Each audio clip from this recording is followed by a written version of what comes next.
This day in sports history. This episode is brought to you by Sterling Roastery. For several months you've heard me talking about the great products and scents offered by the Sterling Soap Company.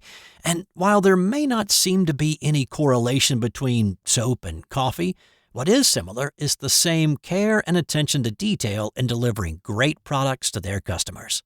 Sterling Roastery will ship great-tasting beans or ground coffee, for whatever coffee-making process you prefer, right to your door.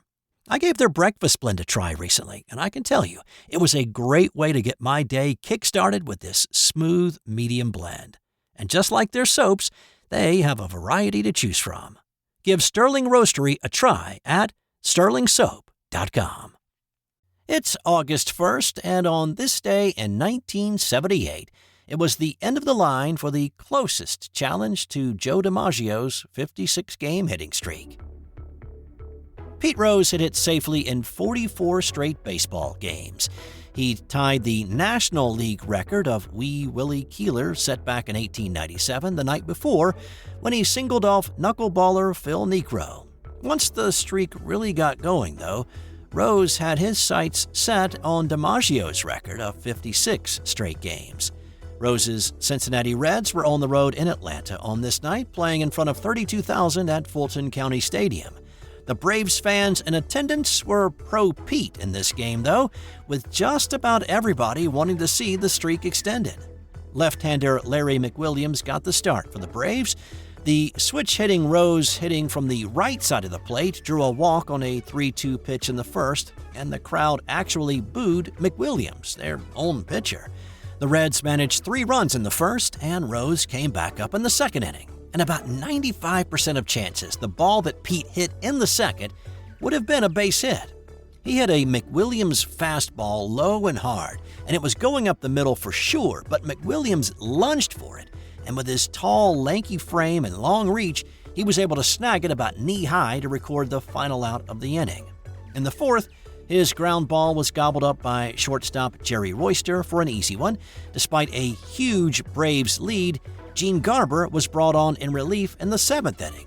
Rose slapped one down the third base line that was well hit, but third baseman Bob Horner was protecting the line despite Rose hitting from the left side of the plate now against the right-handed Garber. With 2 outs in the 9th, Rose came back to the plate with one last chance to keep the streak alive. Calling the action that night was Ernie Johnson Sr. What a dramatic moment. Pete Rose has done it all. He's had him here screaming. His streak in danger. Now the 2-2. Swung on, miss. Rose's streak is broken. The Braves win. And Rose is getting another standing ovation. The Braves won the game 16-4, and Rose was a little bitter after the game about how Garber had pitched him in the final at-bat.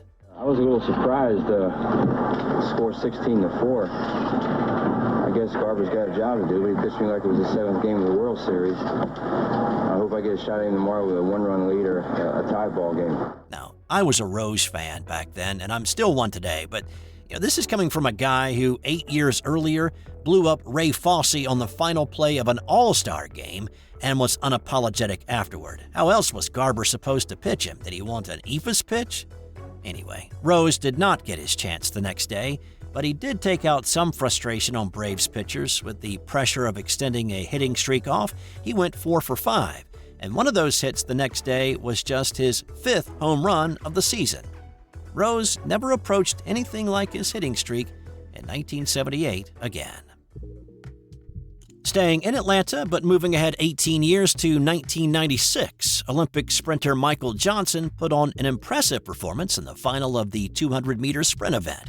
Johnson entered the event as the favorite, having set the world record a little more than a month before at the Olympic trials. Johnson had also secured the gold medal in the 400 meters just 2 days before. So the format for the 400 and 200 is there are heat races, then a quarterfinal, semifinals, and then finally the field is whittled down to the final racers. So with Johnson running the 200 and the 400, he had run a lot of races. This was his 8th race in the last week. The other guys ready to sprint half of the oval had much fresher legs. Wearing his specially made Nike gold running spikes, Johnson lined up in lane 3. When the gun sounded, Johnson shot out of the blocks and ran the first 100 in 10.12 seconds. And then he went into overdrive, blistering the final 100 in 9.84 seconds to set a new world record of 19.32 seconds in the 200 meters. Johnson became the first man to win both the 200 and 400 in the same Olympic Games. On this date in 1976, Niki Lauda nearly died in a fiery crash at the Nurburgring. Not only did he survive, but he would make a return to racing later that season and battle for the championship. Lauda was the defending Formula One Series champion, and his 1976 season had gotten off to a great start, winning the first 2 races on the schedule and 4 of the first 6. He'd built up a sizable points lead heading into the 10th race of the season, the German Grand Prix at the Nurburgring. But there were concerns coming into this race. The Nurburgring is a long racetrack at a little over 14 miles. Safety was a concern for the drivers, and especially Lauda. The track could not hire enough track marshals. There weren't enough fire trucks. Another concern was weather. Rain was forecast during the race, and with such a huge track, there would inevitably be spots of the track that were wet and others dry. Prior to this race, Lauda proposed a boycott, but he was voted down by his fellow drivers, and the race proceeded. Lauda started on the outside of row 1 with a light rain falling at the start. He began the race on rain tires, but he came into the pits for slicks after the first lap. He was also topped off with fuel. On the second lap, Lauda came face to face with death. Whether his new slick tires weren't warm enough yet to grip the racetrack, or his rear suspension broke is not fully known, but what is known is that in the Bergwerk section, Lauda's back end fishtailed. He lost control, his car slammed into the outside retaining wall, he spun, and then his car burst into flames, coming to rest in the middle of the racetrack, facing oncoming traffic. Driver Brett Lunger tried to stop, but he couldn't do it in time to prevent a head-on collision with Lauda's engulfed car. Harold Ertel also could not get stopped in time, and he also hit Lauda's car. And now all the fears expressed in the drivers' meeting earlier were coming into full view. There was only one track marshal in the area, and he did not have the proper flame-retardant tracksuit to get anywhere close to the flaming car. Lunger and Ertel both jumped out of their cars and attempted to help. Ertel grabbed a racetrack fire extinguisher and doused the flames feeding on a full fuel tank. Driver Arturo Mazzario had also arrived on the scene. He leaped from his car, went to the burning one of Lauda, and he managed to unbuckle the driver's 6-point harness. But he was only able to do that after Lauda lost consciousness and his body relaxed.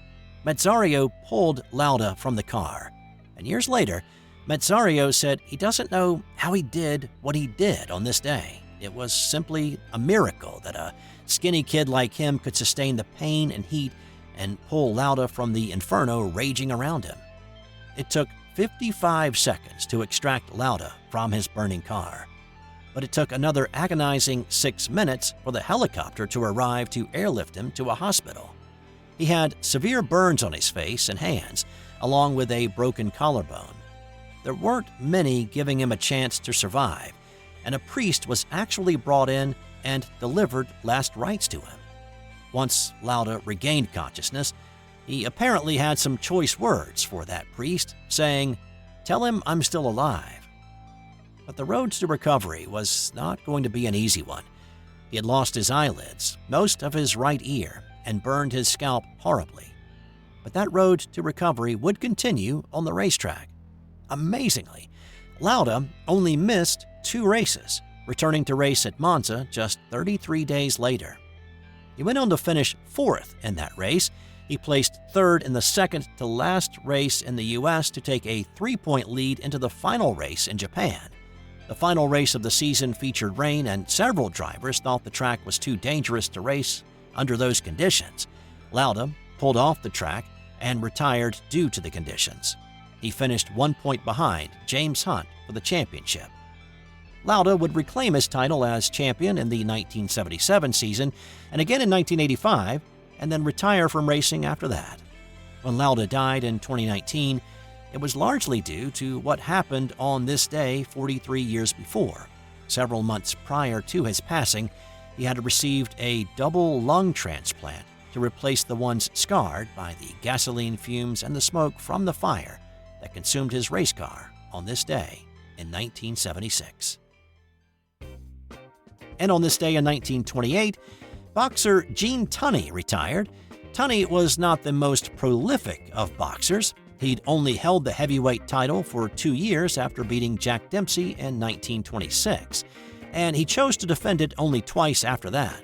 When Tunney retired on this day, he became, and still is, the only heavyweight fighter to retire undefeated.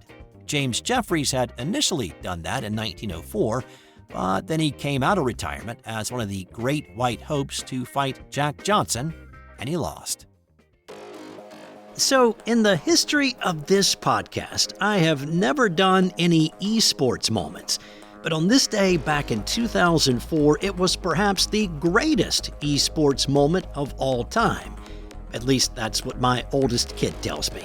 Thanks for the suggestion, Nat. Love you, kid. Now, you may be thinking that esports has only been around for a few years, but the first official esports tournament was actually held back in 1972. And of course, now that has morphed into just about every successful game having a tournament.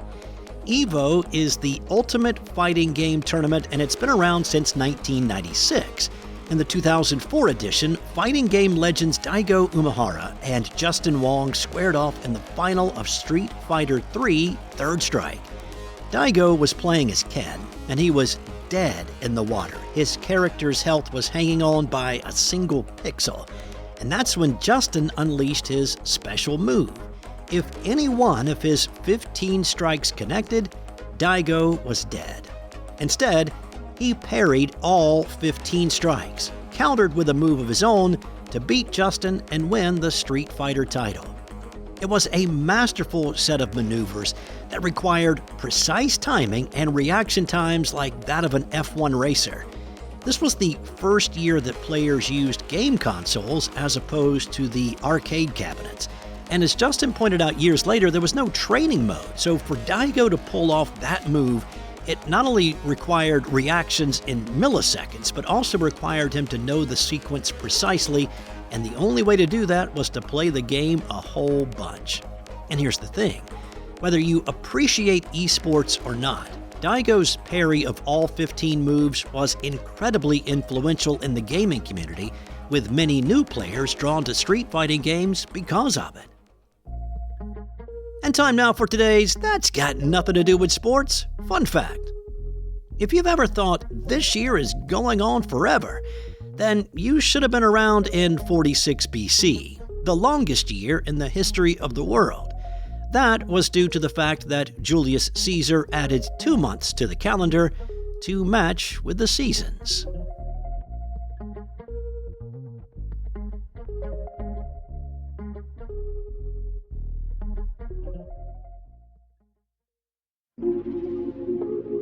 This has been an original Thrive Suite production.